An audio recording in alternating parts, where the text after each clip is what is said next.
Assalamualaikum warahmatullahi wabarakatuh. Alhamdulillah, Allahumma salli ala Sayyidina Muhammad wa ala ali Sayyidina Muhammad.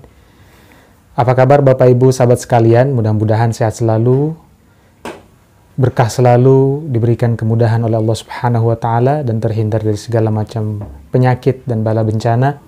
Juga mudah-mudahan diberikan kesempatan oleh Allah Subhanahu wa taala untuk melaksanakan ibadah umrah dan haji. Kembali lagi di channel Muksid Haitami. Bapak Ibu sahabat sekalian, pada kesempatan kali ini saya akan bercerita tentang satu pengalaman saya yang mudah-mudahan menjadi ibrah, menjadi pelajaran bagi kita semua bahwa ketika kita ingin melaksanakan ibadah ke tanah suci, maka betul-betul hati kita harus betul-betul bersih dari segala macam penyakitnya. Kali ini saya akan sedikit bercerita tentang pengalaman bagaimana ketika saya mendampingi jamaah umrah. Ada satu jamaah yang Masya Allah, saya tidak sebutkan namanya, tapi saya hanya ingin menyebutkan atau menceritakan bagaimana kelakuannya agar tidak menjadi atau agar kita bisa mengambil pelajaran, agar itu tidak kita lakukan di tanah suci atau bahkan di tanah air sebelum kita berangkat. Jadi waktu itu ada satu teman saya yang satu travel dan kebetulan dia mendapatkan jadwal untuk mendampingi jamaah. Seorang perempuan, seorang tour leader juga, dia mendampingi jamaah.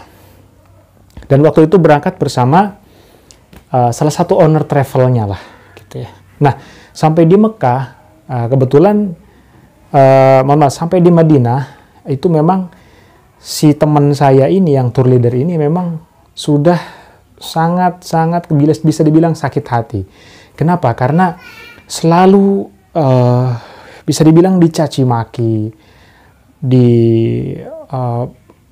perintahnya itu seolah-olah menyakiti gitu ya. Jadi dari cara dia, si ownernya ini adalah cara dia menyuruh, cara dia menegur, cara dia mengingatkan, itu sangat menyakiti hati teman saya ini, seorang tour leader ya, perempuan. Kemudian singkat cerita, sampai di Madinah itu selesai, kemudian kita berangkat menuju ke Mekah. Nah, sebelum berangkat ke Mekah, karena kebiasaan ya perempuan setiap bulan pasti ada datang bulan. Dan dia datang bulan, artinya dia haid ketika di Madinah, padahal jemaah yang lain itu juga sama. Harusnya dia haid, tapi kemudian karena sebelumnya dikasih tahu di info bisa minum obat agar haidnya itu bisa tertahan gitu. Jadi Bapak Ibu sahabat sekalian, kalau misalnya mau berangkat umroh ya, dan kebetulan tanggalnya itu misalnya bertepatan dengan tanggal haid gitu setiap bulan, maka sebenarnya kita bisa beli obat atau bisa minum obat itu untuk menunda keluarnya haid itu, dan kita bisa melaksanakan ibadah umroh tanpa ada keraguan atau tanpa ada was-was. Nah, si ibu ini ya, si salah satu ownernya ini sama, dia minum obat juga sebelum ke Mekah. Tapi kemudian sampai di Mekah gitu ya, sebelum ke Mekah itu di Madinah sudah hampir berhenti gitu ya.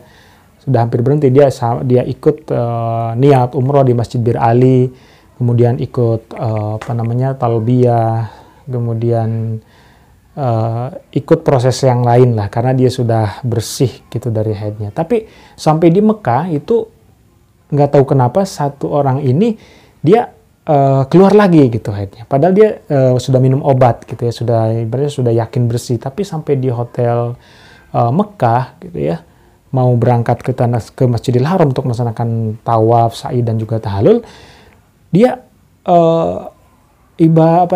keluar lagi gitu ya, datang bulan lagi, keluar lagi. Kemudian mandi, kemudian habis mandi niatnya dia ingin suci, tapi kemudian malah terus-terusan sampai tidak berhenti gitu, sampai dia mandi berkali-kali gitu kan supaya bersih gitu. Tapi tetap setelah mandi ya, dia itu tetap tidak bisa melaksanakan ibadah umroh. Kenapa? Karena itu tadi dia masih masih haid gitu ya. Tapi kalau yang lain enggak, yang lain ya lancar dan bisa melaksanakan ibadah umroh gitu. Nah, kemudian saya bertanya kepada teman saya ini yang mengantar, gitu kan. Emang kenapa di sana, diapain, saya bilang. Nah, dia bahkan sampai nangis gitu ya, sampai nangis di sana, di Tanah Suci sampai nangis karena saking sakit hatinya, saking keselnya atau saking gendoknya dan lain sebagainya. Nah, benang merahnya adalah ketika kita melakukan satu kezoliman sehingga membuat orang menangis, sakit hati di Tanah Suci, maka Allah akan balas secara cash gitu ya. Akan Allah balas secara langsung di Tanah Suci.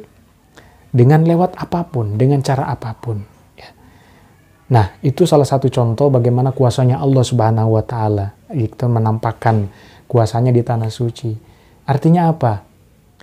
Karena ada orang yang sakit hati dengan dia, kemudian itu cara Allah membalasnya. Dia tidak bisa melaksanakan ibadah umroh. Walaupun sebelumnya, ya sebelum ke Mekah, di Madinah dia sudah yakin bahwa dirinya suci. Tapi kemudian sampai di sana dia keluar lagi head, dan itu tanda bahwa dia tidak bisa melaksanakan ibadah umroh. Bayangkan Bapak Ibu sahabat sekalian, kita introspeksi diri, kita coba belajar menata diri, menata hati kita.